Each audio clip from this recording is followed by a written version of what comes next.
This is Mysterioso. Mysterioso is the podcast associated with Mysterioso Press.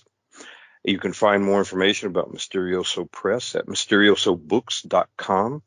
I'm Terry Tapp, your host, and my guest this week is Margaret Kimberley. She's the executive editor of the Black Agenda Report. You can find more information about that at blackagendareport.com. I include her podcast, Black Agenda Radio, kind of in my news analysis staple. It's very good, and I highly recommend it. Margaret, how are you doing today? I'm doing fine. Thanks so much. Oh, excellent. Yeah, and I, again, really appreciate you coming on to talk about Russia and Ukraine, because this subject has already been overshadowed with propaganda from many sources, but especially as a U.S. citizen myself here in the U.S. You know, it's overshadowed from U.S. propaganda, NATO propaganda, and I like to disentangle some of that. And your analyses on these things are always welcome. So tell me, let's go back to the beginning in February. Start with that, and just anywhere you want to go before that, because I think talking with other people from my home base, Tennessee, Kentucky, West Virginia, there's so poor education, not just there, in the entire United States. People don't understand the history of Ukraine, the history of Russia, what went on in the Tsarist era, long Tsarist era, what went on with the revolutions, what happened in the 20th century, and all the rest of this that led us to this moment. Well, thanks for having me. I want to say people are poorly educated who read the New York Times, because all they're getting exactly. All they're getting is State Department narratives. But I think I will start with the early 90s, with the collapse, the fall, the implosion of the Soviet Union, depending on what word you want to use. Collapse makes it sound kind of passive, like it just sort of happened, and doesn't explain the forces inside and outside the country who brought that about. But at any case, there's no more Soviet Union. The U.S. and NATO had this counterpoint in the Soviet Union and its allies, and then suddenly there's no Soviet Union. And I recall naively thinking, myself and many other peoples, that this would be a good thing, because we would have what people called a peace dividend. So if there's no Soviet Union, we don't need a big military budget, right? Of course, the people that we're talking about saw this as a great thing, and they immediately began interfering in Russia, interfering with the former Soviet republics, with Warsaw Pact nations. And little by little, we saw NATO creeping eastward. So former Soviet republics like the Baltic states, Lithuania, Latvia, Estonia, are now independent countries and members of NATO. Warsaw Pact states, Poland, Hungary, are and others are now members of NATO, all members of the EU. The two go together. So we see Russia weakened. The economy collapsed because of corruption, mostly. And the oligarchs, who we hear so much about, who are demonized all the time, opened the country for business, for theft of public resources, and were running the country. So this happened in the 90s. In 1996, the United States directly interfered in a presidential election on behalf of Boris Yeltsin, because polls showed the Communist Party was going to win. And this is not a secret, by the way. There's a Time magazine cover story, and people, if you look it up on the internet, you can still see it. Yanks to the rescue, it says. Right. And there was a movie about it. I believe it was a comedy about how U.S. interests interfered directly in Russia's election to keep Yeltsin in power. But so can we pause there for just a second, because sure. you're making some good points, and I want to just put a pin in them so that we can expand them a little. A lot of people don't understand that the Communist Party of Russia was as popular as it was at that time, and is in fact is the second most popular party after Putin's party currently. I'd say that with some hesitation because I'm very upfront about my politics, which I guess an American would say is are far left, and anyone studying them would also say they're far left. But I have a very complicated analysis of the Soviet Union in different manifestations. So I'm not just endorsing that, but the Soviet Union, for all of its complexities and faults, did give people free education. There was no homelessness. There was no starvation. I think it's 12 million children right now are going hungry in the United States as we are overflowing with money.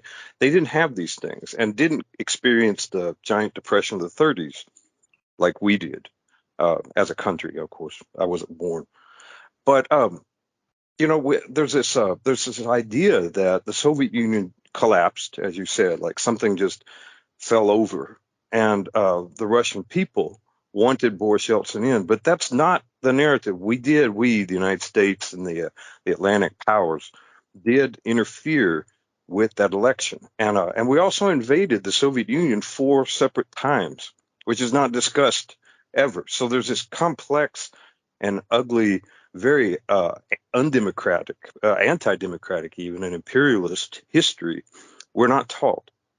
So that's one marker I want to put in there, because I want to return a couple of times, to this idea of what came before. The younger people today, especially. I mean, education in this country is terrible all over the place, and even the educated liberal class you alluded to at the New York Times, what they've taken in as a form of propaganda. So people don't understand, why Putin came into power, where he came from, and that history. So I'll pass that ball back to you. Yeah, Putin came from Yeltsin. He was Yeltsin's hand-picked guy. So Yeah, the guy the U.S. picked ended up picking Yeltsin. And Yeltsin, by the way, it's a longer story. Attacked his own parliament. I mean, literally. With the tanks. Yes, yes. So he was America's friend, and but he was ill at the I can believe it was New Year's Eve, 1999. He chose he and Putin was already vice president. He announced he was stepping down, so in effect handed the presidency to Vladimir Putin. But the Soviet Union, the end of the Soviet Union was bad for a number of reasons. It was used to try to make the case for America. So as long as there was this left-wing country, this socialist nation, that the U.S. needed to compare itself to in order to legitimize itself. So as long as that existed, they could say, well, you think it's so wonderful there? Well, you've got Social Security. Well, you've got public assistance. We've got this. We've got that. And then there's no Soviet Union. So what happens right away? Socialism is bad. Socialism doesn't work. Anything that benefited the people was called socialist, whether it really was or not. Right. And we were told we didn't need it because look over there, socialism didn't work. And all we heard was people waiting on long lines for food. And then the next thing you knew, it was gone. This very, and in keeping with what we've said about the way, excuse me, the corporate media misinforms people.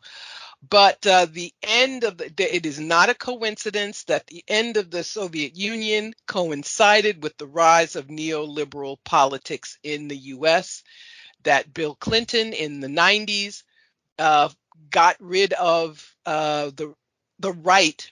Excuse me. We had a right dating back from the 30s, from FDR, to seek public assistance.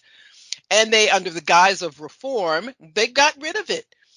So, and there Yeah. have been an unending number of examples of neoliberal attacks on the people. People talk now about free college. Well, public education was so cheap in those days; it was practically free.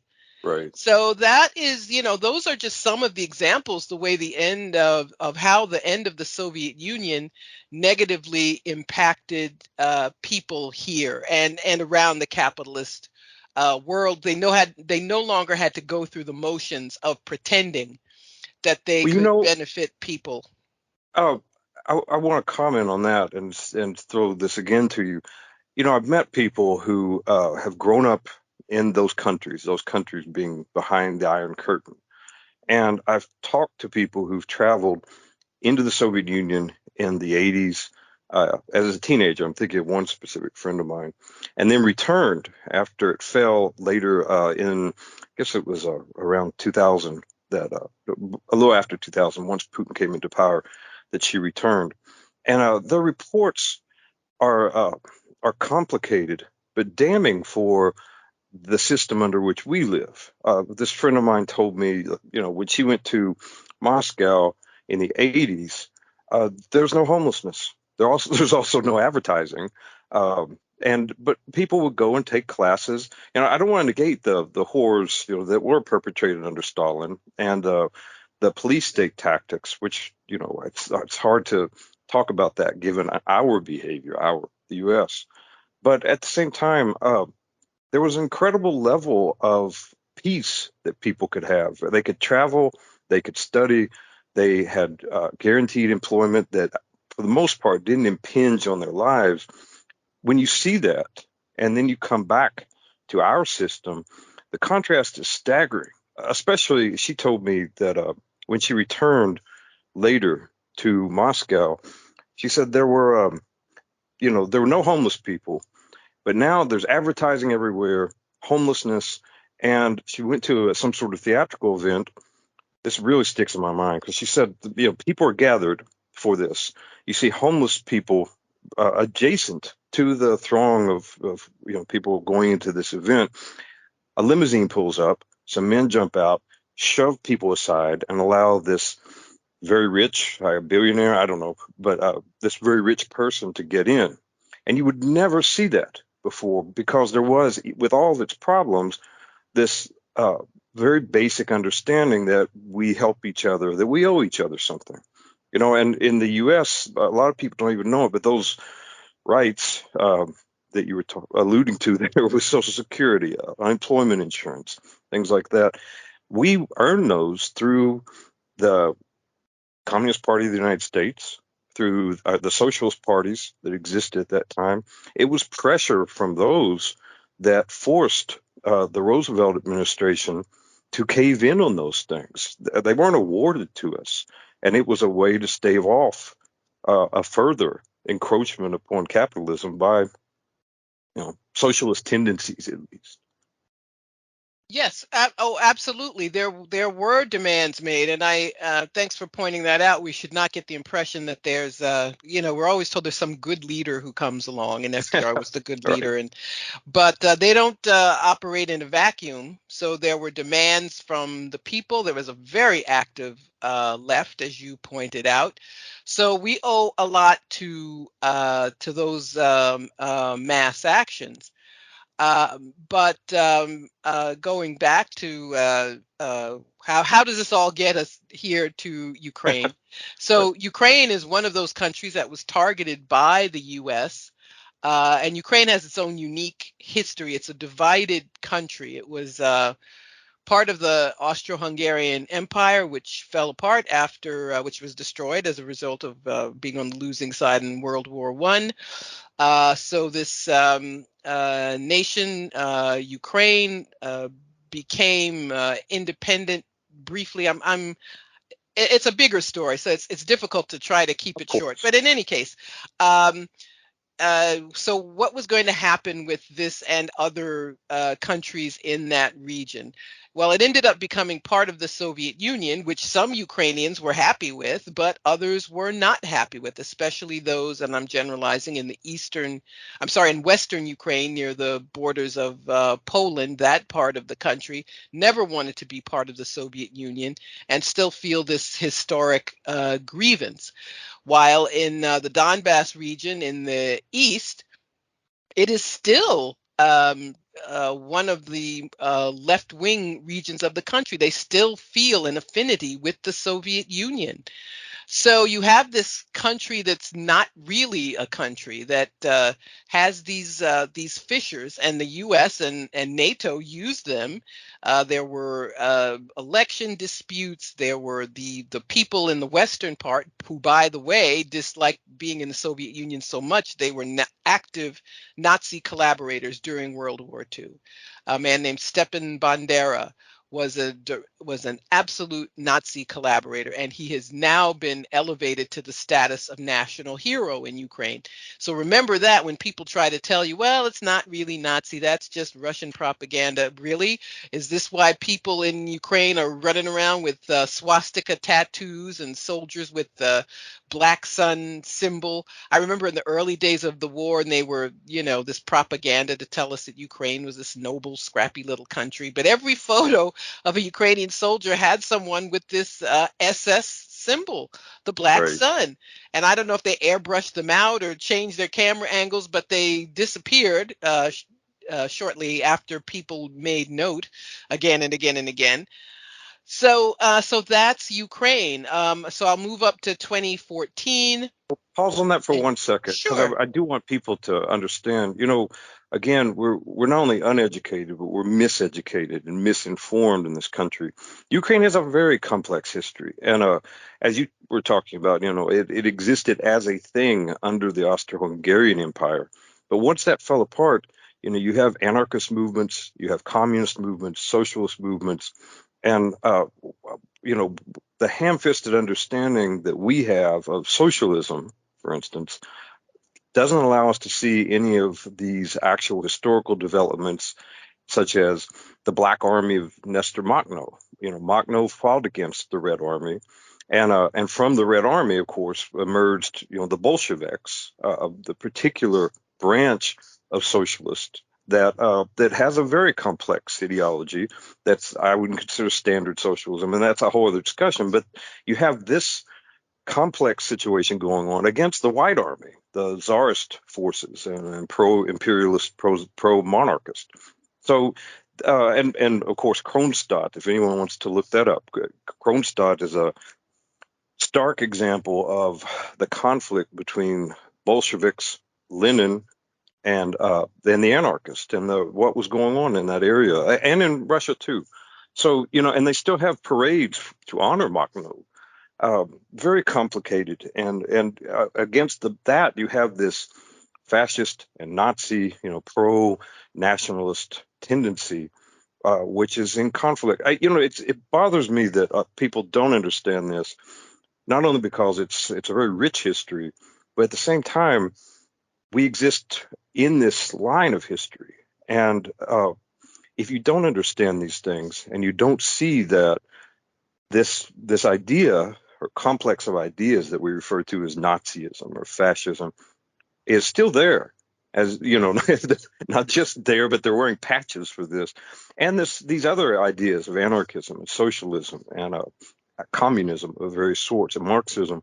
All of this is still around and can still work wonders, do damage, whatever it may, it being the general stew we're in.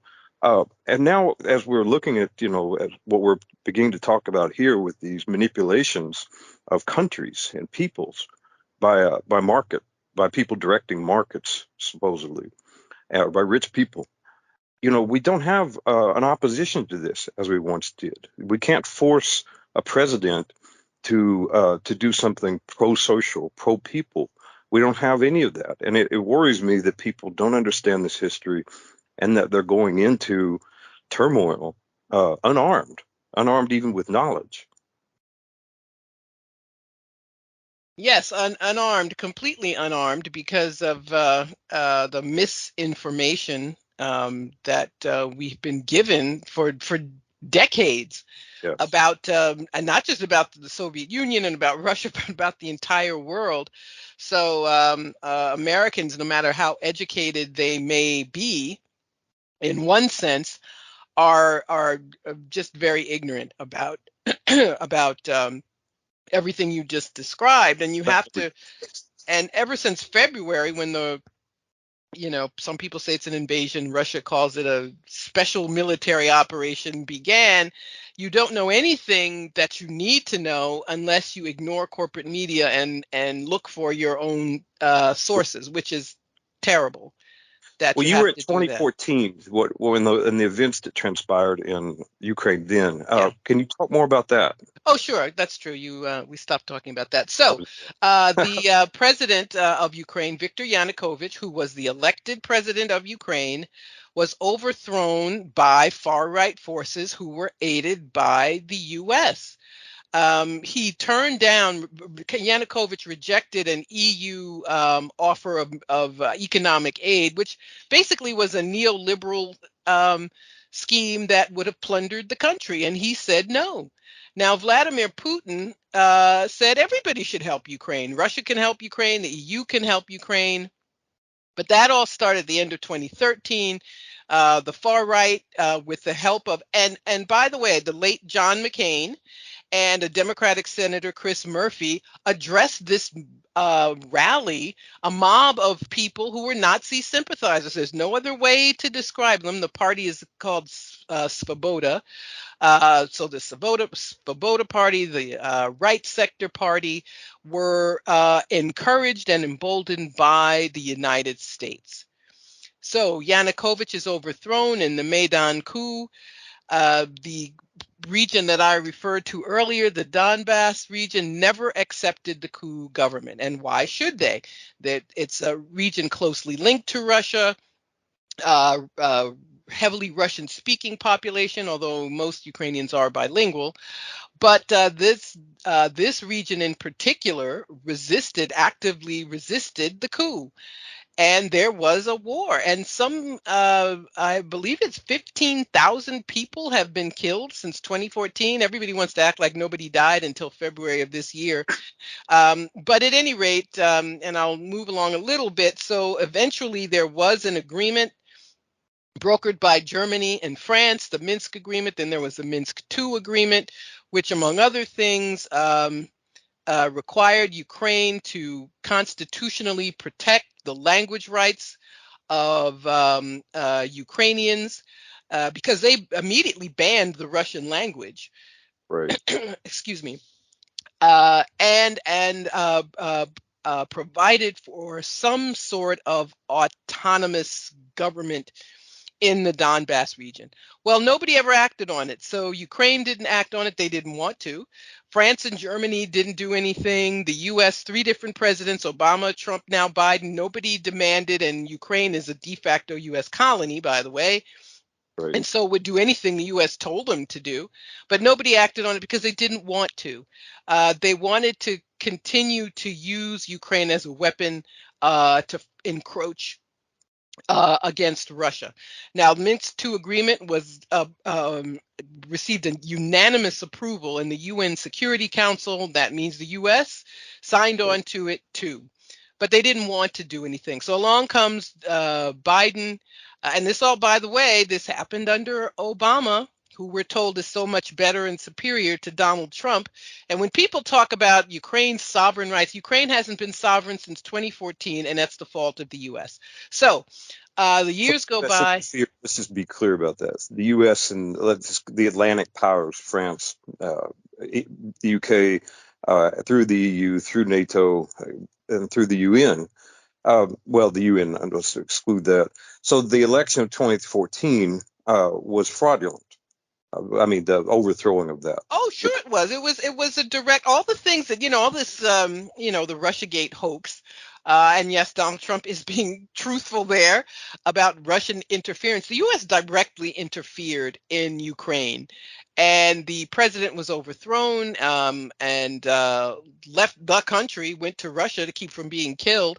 A new president was installed. And by the way, The Undersecretary of State at that time, Victoria Nuland, who's back, an old neocon who first started out with Dick Cheney. So just another example of how this imperial politics are bipartisan. She was recorded talking on an unsecured phone about who she wanted to be the president and prime minister of Ukraine. And at one point in the conversation says, F the EU. And that's still, they're good little vassals, but that's all they're supposed to be is good little vassals.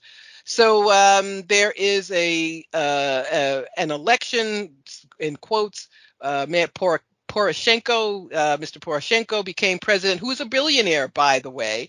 Ukraine is completely run by oligarchs, completely from top to bottom. And Poroshenko was a billionaire candy maker, but he, was on the right side of the people who had taken over, and he became the president.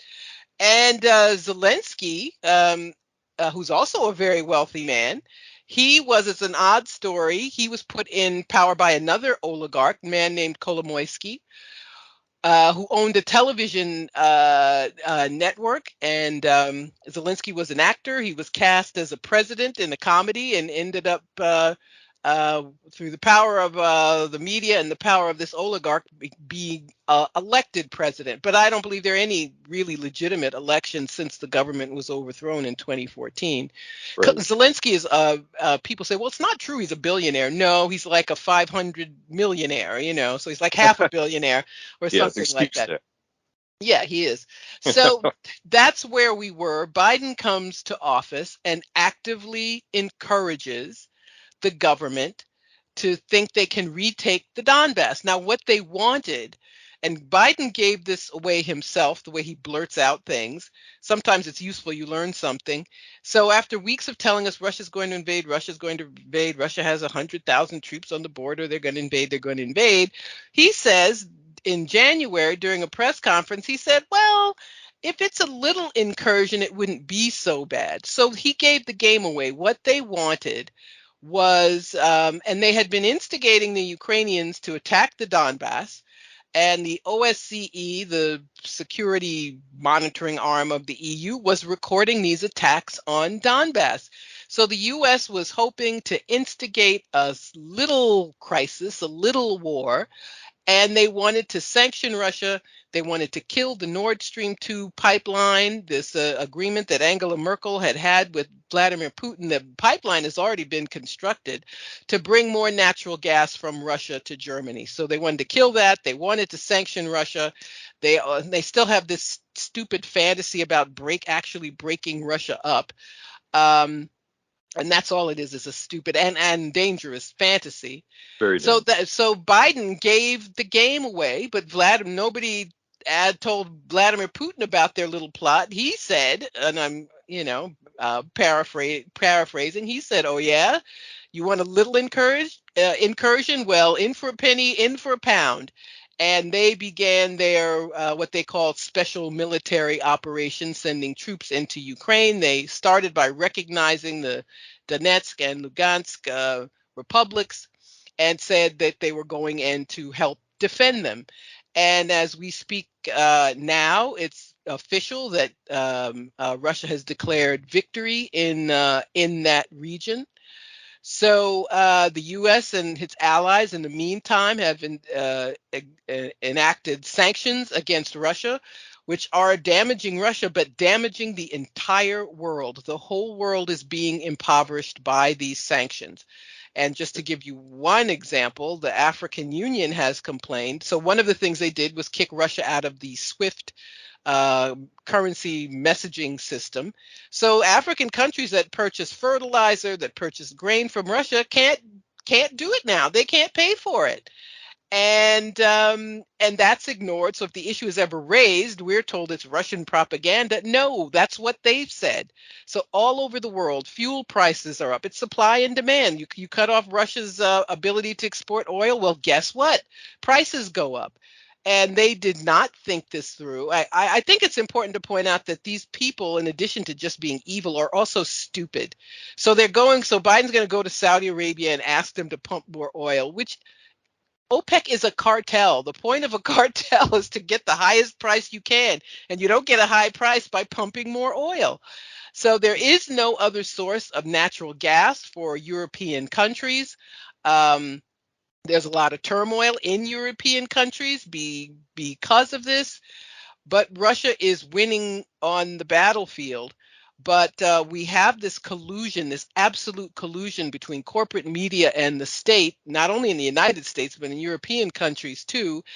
And very few people, only those of us who make an exhaustive effort to get more information, know any of this. So For that I just a think that second. brings us up to where we are now. It does, and I want to explore a couple of things on that because um, I think this will allow us to kind of plunge into a ripe spot on this, and that is, we you refer to them and they're not only greedy but they're insane and so forth. I want to clarify who they are because there's a lot of conspiratorial nonsense online. Of course, I know you're aware of all this, or quite a bit, like as am I.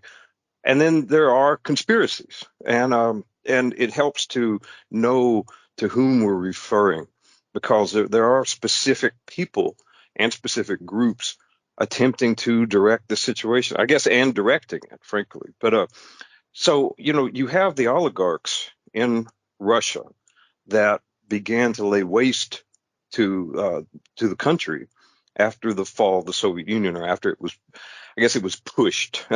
That's a complex thing, and I've been doing a lot of research into the after effects, politically, socially, and politically, of Chernobyl, because I didn't realize how much that had damaged the Soviet Union, its legitimacy, the mishandling of that, terrible mishandling.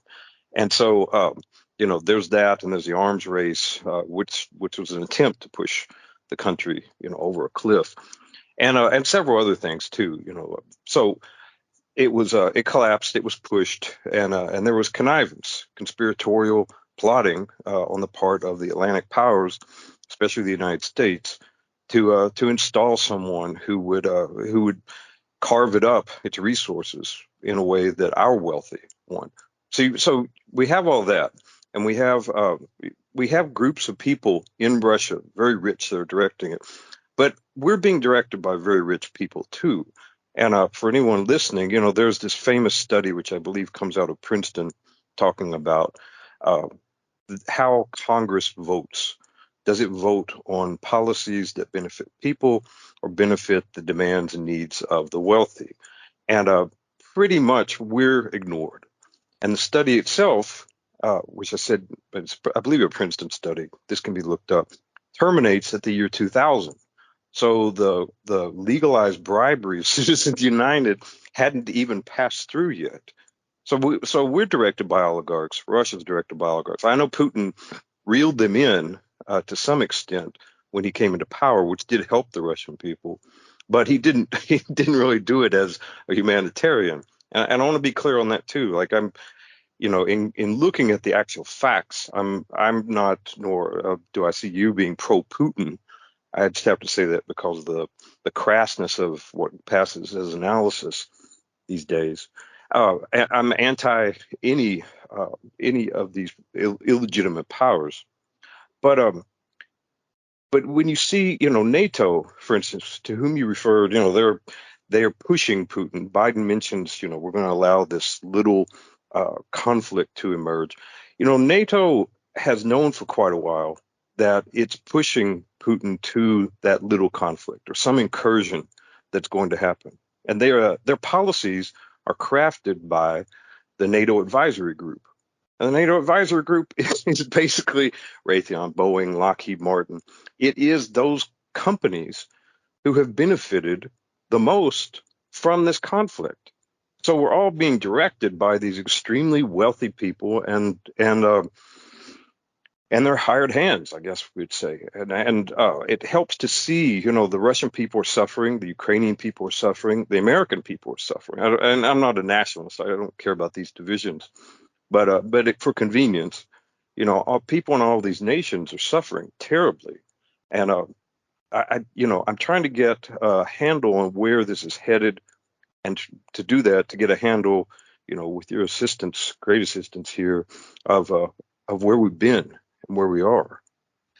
Well, where are we headed? It's not good. Biden has, as most people know, very low approval ratings, and that's in part because of his obsession.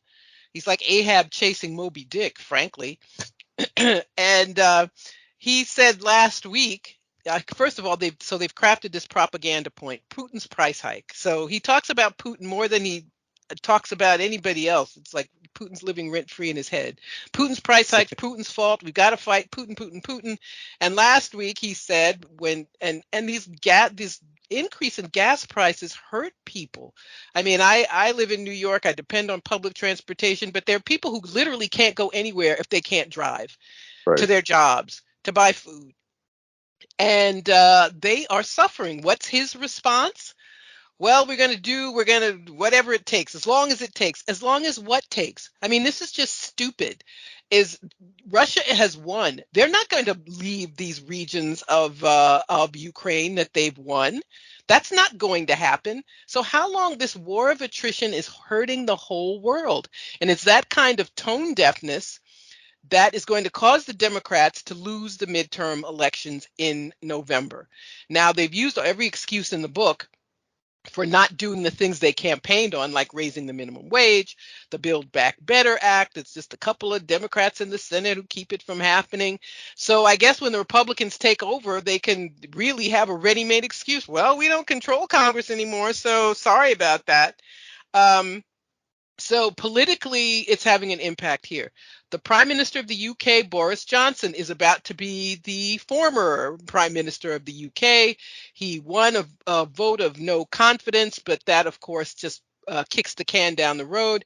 Now we see some ministers resigning, so he's soon going to be the ex-prime minister. He did not address the damage that the inflation, all the problems that are being caused by sanctions. He runs back and forth to Kiev to talk to Zelensky, and played a role in initially. I think it was in March, the Ukrainian government was willing to talk to Russia. And Johnson goes to Kiev and tells them not to. And I'm sure he did this in connivance with the United States. So he's about to be the ex-prime minister. So Biden is powers are going to be curtailed. Johnson is about to be out. Macron in France won his presidential election but lost control of the French legislature. Both the left and the right have gained seats. Yes. So this is what's happening in all these countries that were hoping to take out Putin. They've been taking themselves out. And it's going to be interesting to see where this goes. I mean, part of me is happy to see these people in trouble, but as I said before, they are very dangerous people. So I can't just celebrate because I don't trust them not to start a war. I mean, that's the I guess that's everyone's worst fear. Yeah, the Uh, new option is yeah, yeah. fine.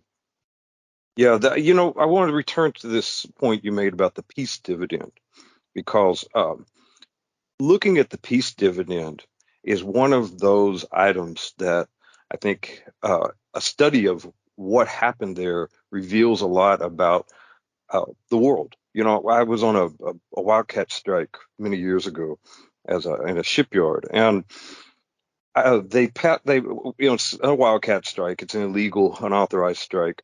The head of the company sent us a letter, and in it he said, "We haven't done anything to you yet. No action has been taken against you."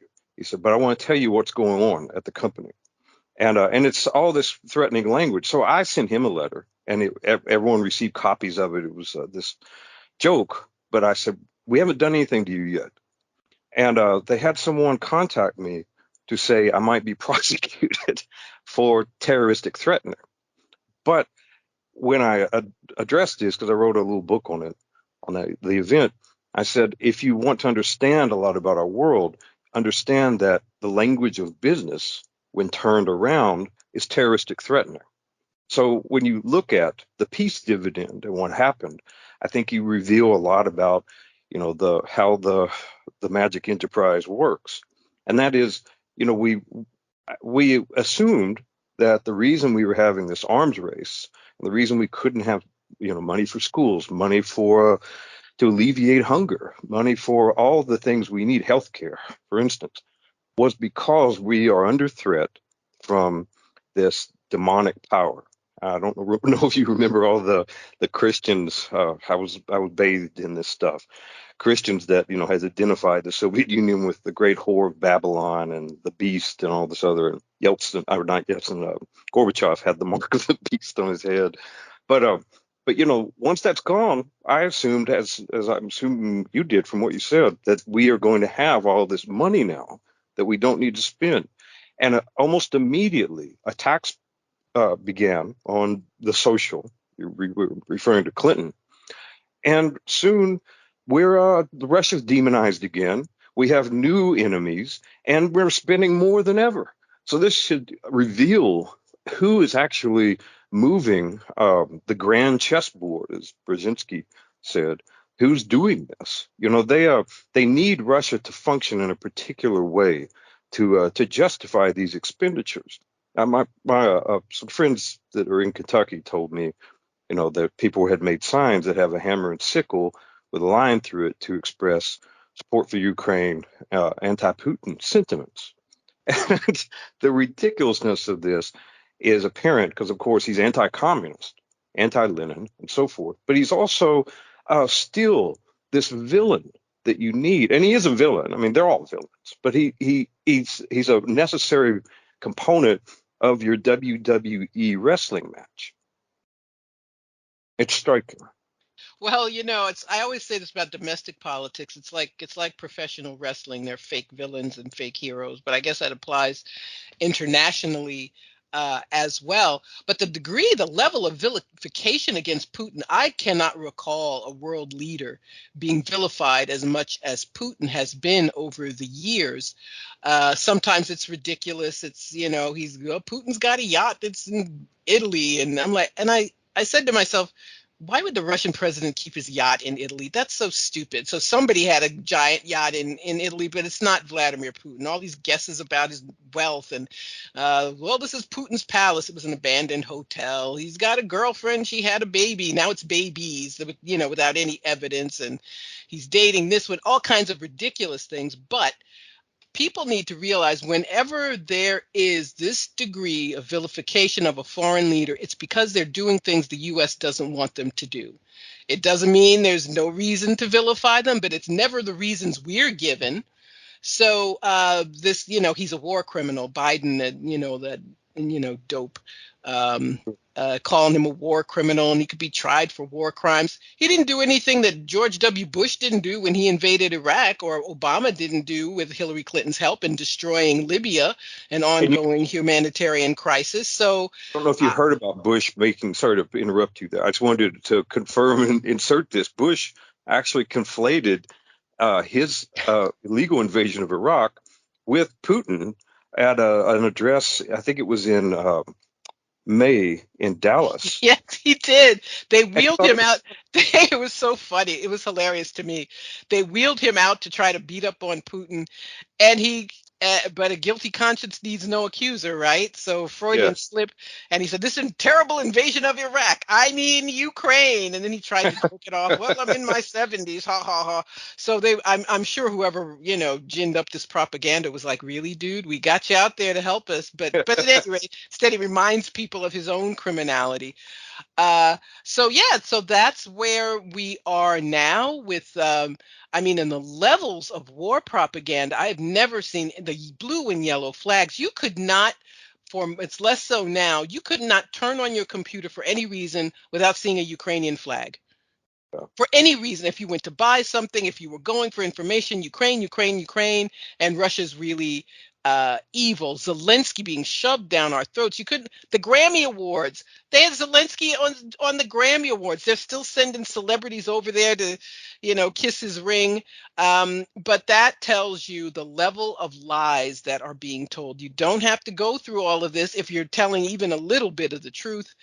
Um, and I want to be clear about something. There's nothing good about warfare. I have been one of the ways to follow this conflict is on Telegram channels, and you can see footage from mostly from individual soldiers. They're all running around with cameras with I'm sorry, with cell phones, but you see the dead bodies, headless bodies, limbless bodies, burned bodies. That's what warfare is. When people talk so easily about we're going to fight, we'll never give up, we'll never give in. You're fighting to the last Ukrainian. So Ukraine is taking terrible losses. So all this alleged concern for Ukraine is phony. Their Yeah. soldiers are the ones being killed. Um, and so I want to say that I don't want to see this at all. And this could have been avoided with real diplomacy. But I think what happened is the U.S. was getting its way for so long. They think the U.S. can always get its way. So they didn't see any reason to compromise with Putin or to engage in any diplomacy. But you see where that has brought the world. It's brought disaster to Ukraine, the country that allegedly is cared about so much, disaster to the whole world, upending of political systems around the world. And it's all the fault of the United States. Yes, and it's interesting you say this because it has brought disaster and mayhem to the world, but it hasn't brought that to the wealthy. The wealthy have been showered with blessings from this. And beyond, like, you see the dead bodies and the ruined lives and things, and we talk as people who engage in political thought and debate. We talk about ideas and how things could be better, as and looking at things how things are, and analyzing them. But beyond this are people just trying to live their lives and being destroyed. A friend of mine told me about her mother. She made art about this. Her mother was in a refugee camp in Europe in World War II.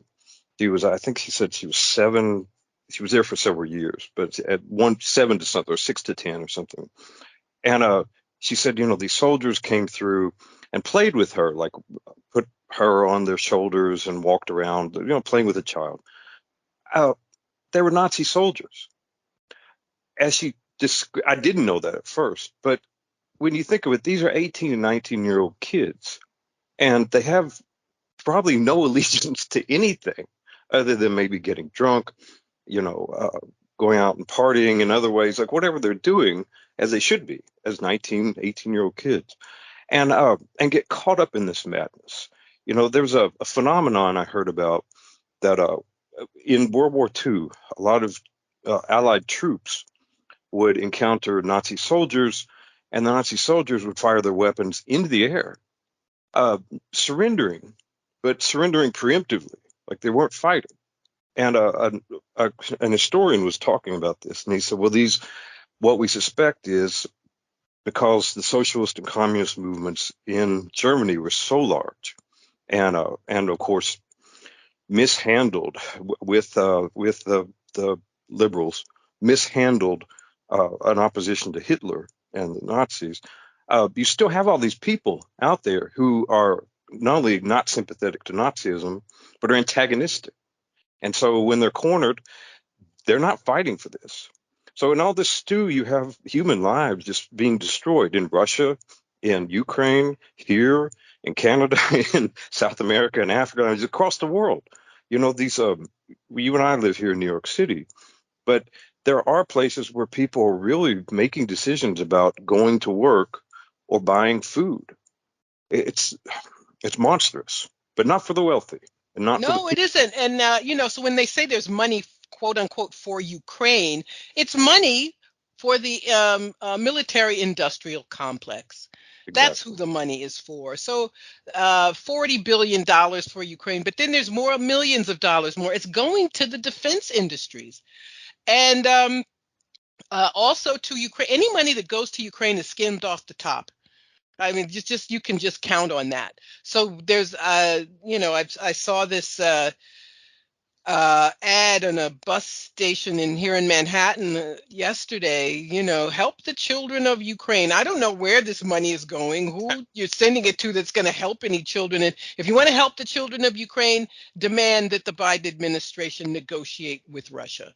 That's the way to help people in Ukraine, and not by sending money for weapons. And they're lying about everything. We need to send weapons to Ukraine. The Russians are destroying all the weapons. A lot of these, I've become like, I call myself the Ukraine war nerd. I have all this information I didn't have before. A lot of these weapon systems are complicated. You need time to learn to use them. You can't get a new weapon Monday and know how to use it Tuesday. It takes weeks or even months, and Ukraine doesn't have that time. So they are lying when they say, "Oh, more weapons for Ukraine." And if you are destroying an army and soldiers are being lost and non-commissioned officers are being lost, you don't even have the basic units that you need to fight properly. So it's all a lie. There are always other people making money, not us. And it's very interesting to me that I think the anti-Russian propaganda, has been successful. I think you'd be hard pressed to find more than a handful of people in this country who don't think that Putin is a demon who eats babies. But that does not mean that this political system is immune. It does not mean that that the Democrats will be able to win the midterm elections. So people may not understand exactly what's going on, but they know their needs aren't being met. So they don't know the details, but when Biden says, "We'll do as long as it takes," oh, so screw me. Is that what you're saying? So that's not going to help them any. That's And that's the problem. That he is saying that money for Ukraine, again, it's going to those arms manufacturers, and the arms manufacturers are the Pentagon. The Pentagon is simply a way to funnel money to about five corporations who have major overlapping shareholders. So there is a handful of families to whom that money is going, and it's not going to sure, you. And you're of no consequence. I'm of no consequence. The no, people of Russia, the people of Ukraine, and so forth. And it's this kind of talk that I'm trying to orchestrate. So to do my little part in talking to people about, I hate to say reality, but reality. This is like the fact that you're suffering this much, and the fact that you might, have lost people in COVID. The fact you might be hungry, and you might not be able to get access to medical care, and so forth. These are very legitimate gripes against an overall system that right now we're almost seemingly powerless to resist. We weren't in the 30s, and that's why Roosevelt gave, put quotes around that, Social Security to people, and unemployment insurance and things like this. And that they tried to stave off an actual revolution, which is unfortunate that they were successful, I think. But as we go forward into this, there has to be some way for us very quickly, really, to address the same sort of foe. Like we still, I won't take this into this direction, but because it's a whole other point. But as we face climate breakdown, as we face a drastic increase in so-called income inequality, which is just the normal performance of the system, really. You have these psychotic people like Putin or Trump or Biden for that matter. They're all mad. They're all madmen. And Putin came out talking about Ivan Ilyin, this Christian fascist that he adores, who I didn't even know about him. And I try to read everything in my attempt to be omniscient, failed attempt. But I didn't know about this person. The Soviet Union, the Russian Revolution, that is, could have gone in this direction where you have these Christian fascists, pro Greek Orthodox Church, pro an interpretation of the Bible, and pro a particular Russian ethnicity. It could have gone that way. He represents that, and that is in the background. A lot of shared by people in the United States, the wealthy, who see us as having a particular religious commitment, a particular ethnic commitment, and it's frightening to see that, because I think that their psychotic attachment to accumulation of wealth and their understanding that they can play with our lives in this way is needs to be opposed. I mean, it's hard to follow those up with anything that's not grandiose, but needs to be opposed. Oh, absolutely, it does, and we have to oppose our own system. It's funny talking about the military-industrial complex. Just go back there for a minute. If you go to Washington D.C., you see these huge advertisements from Raytheon, McDonnell Douglas, Lockheed in the metro system. As you get on these subway stops closer to the Pentagon. I mean, if you didn't know already, you know who's running things. 60% of discretionary spending is the Defense Department. It is literally why we cannot have nice things in this country. Yeah, Um, and well, I think that's something that cannot be overemphasized. Our military budget is 10 times bigger than Russia's. If you put I think it's the next 6 or 7 countries together in military spending, it still doesn't equal U.S. Defense spending. And they, having had Ukraine blow up in their faces, they're now trying to start something with China. They want Taiwan to be the new Ukraine. These are the people our lives are in their hands, and the billionaire class, they excuse me, they know that people are angry. So I read these stories about billionaires moving to New Zealand, or buying a bunker, or getting a big ship that they and their friends will all live on, or something. So they know, if it's not a climate catastrophe, it could be war, it could be the people rising up with pitchforks. They know that the end is nigh, so to speak. But do we know it? And the only way to fight against all the injustices we see is to fight against the system, which I believe is your point. And this week in Black Agenda Report, I write about police brutality, and especially the killing of this young man in Akron, Ohio, who was shot so many times. But we can't go through the same, frankly, useless actions. You have to change the system. The system is doing what it was set up to do. And we need revolution. We need a change from top to bottom in this country if we are to survive. And then thinking about Ukraine, thinking about the risk of a hot war, and I said to myself, okay, suppose there is some diplomatic solution and we don't all, get blown up with nukes. We're all doomed if nothing is done to curtail these capitalists who've destroyed the environment and yeah. continue to destroy it. So there's so many things, and if that isn't changed, then it's everything's moot. Isn't everything is moot, right? If the planet's not livable anymore. So that's and I hate to be the voice of doom, but I believe that I don't know who No, said the revolutionary should be optimistic, but you have to talk about what it is that needs to be done, and you can't pretend that this system is reformable, or that voting for Democrats will help you. I mean, I'm going to change the subject a little bit.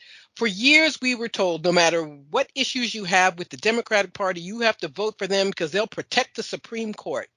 Well, did that's they? right. No. Talk about a wasted vote.